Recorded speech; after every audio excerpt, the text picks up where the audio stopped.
You ever wake up the day after a brutal workout feeling like you've been hit by a truck?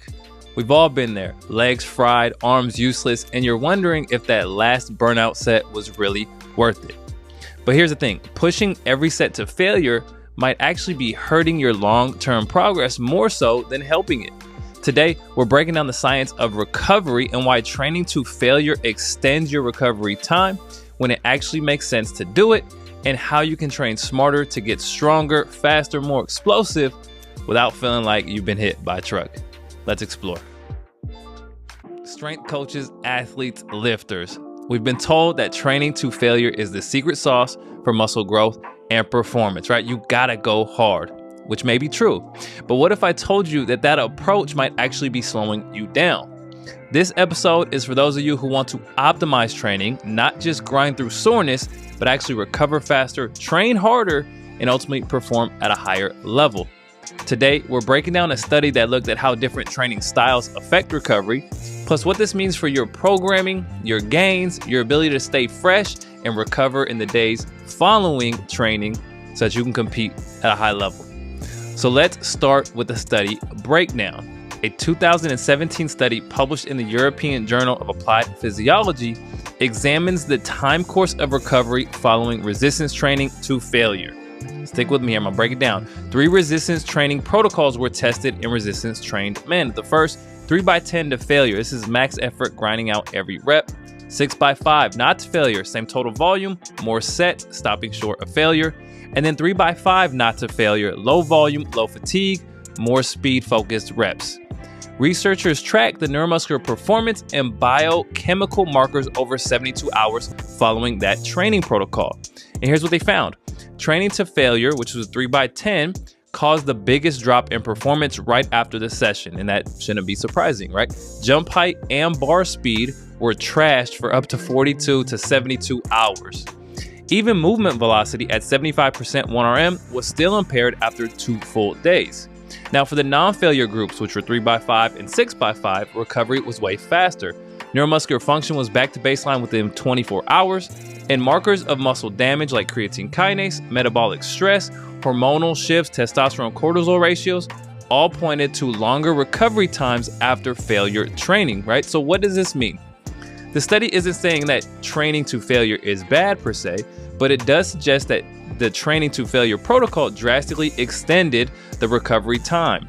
So if you're an athlete who needs to train frequently, maybe you're someone chasing strength gains, or as a coach programming for the performance of athletes, you can't afford to need or require 2 to 3 days of recovery after every session, right? And so what that tells us is we have to use this approach cautiously.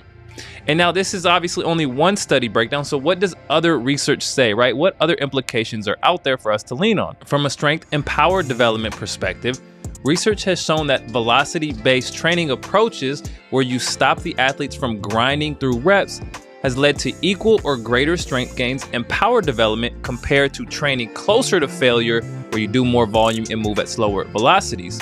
And this is because, one, you're going to reduce the amount of fatigue that the athlete has, and second, power output and bar speed are going to drive strength adaptation, not just total fatigue or volume.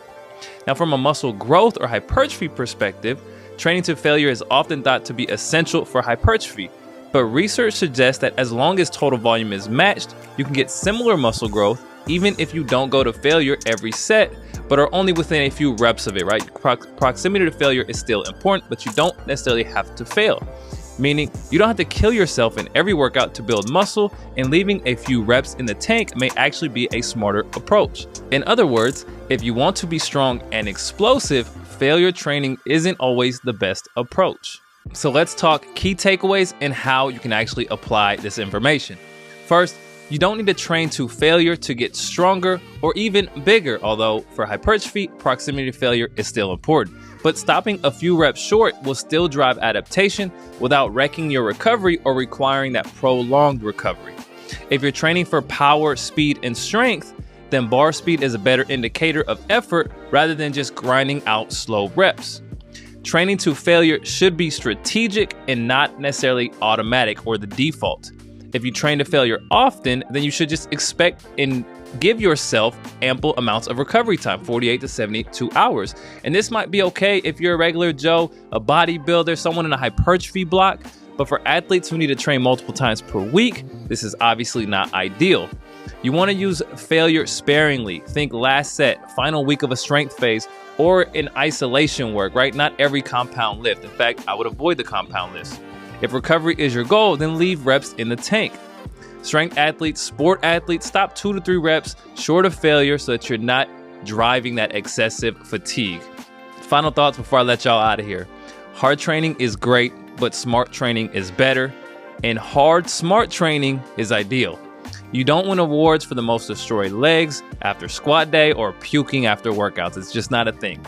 If you want to be strong and powerful, but also recover at a high level, then you want to use failure sparingly, right? It's a tool, but not a requirement. So use it wisely. As always, if you found this episode useful, share it with a coach, an athlete, a lifter, someone who needs to hear it. And of course, don't forget to hit that subscribe button for more science-backed strength and conditioning insights. Train smart, recover faster, and keep getting stronger. I'll see y'all in the next one.